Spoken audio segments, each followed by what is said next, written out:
ഒഡീഷയിൽ ക്രിസ്ത്യൻ പുരോഹിതരെയും കന്യാസ്ത്രീകളെയും ആക്രമിച്ച് ബജ്രംഗ് ദൾ. ഓഗസ്റ്റ് 6 രാത്രി ജലേശ്വറിൽ വെച്ചാണ് ആക്രമണമുണ്ടായത്. മതപരിവർത്തനം ആരോപിച്ചാണ് 70ഓളം ബജ്രംഗ് ദളുകാർ ആക്രമണം നടത്തിയത്.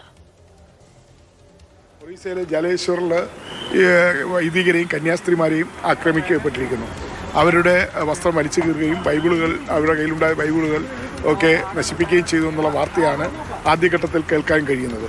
അതുപോലെ തന്നെ 19ഓളം വരുന്ന ബജ്രംഗ് ദളിന്റെ പ്രവർത്തകരാണ് ഒറീസയിലെ ജലേശ്വറിൽ വൈദികർക്കും കന്യാസ്ത്രീകൾക്കും സമർപ്പിതർക്കും നേരെ ആക്രമണം നടത്തിയതെന്നാണ് ഇപ്പോൾ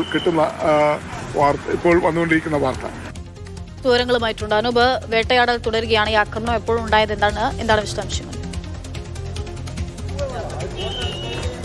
ഇന്നലെ വൈകിട്ട് 5:30 ഈ ജലേശ്വറിലെ ഒരു ഗ്രാമത്തിലേക്ക് കന്യാസ്ത്രീകളും വൈദികരും എല്ലാം ഒരുമിച്ചെത്തിയത്. 2 വർഷം മുൻപ് മരണപ്പെട്ട ഒരാളുടെ ചടങ്ങിന് വേണ്ടി, ഈ 2 വർഷം തികയുന്ന ദിവസമായിരുന്നു ഇന്നലെ. അതിന്റെ ചടങ്ങിന് വേണ്ടി എത്തിയതായിരുന്നു.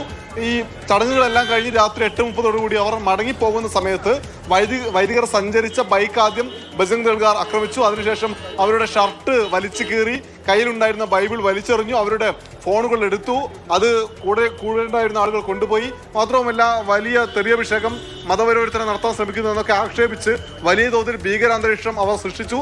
70ഓളം ബജ്രംഗ് ദൾ പ്രവർത്തകരുണ്ടായിരുന്നു. എന്തായാലും വലിയ കുഴപ്പമാണ് ഉണ്ടായത് എന്ന് കന്യാസ്ത്രീകൾ പറയുന്നുണ്ട്. അതിൽ ഈ അക്രമത്തിനിരയായ ഒരു കന്യാസ്ത്രീയുമായി ഞാൻ നേരത്തെ സംസാരിച്ചിരുന്നു.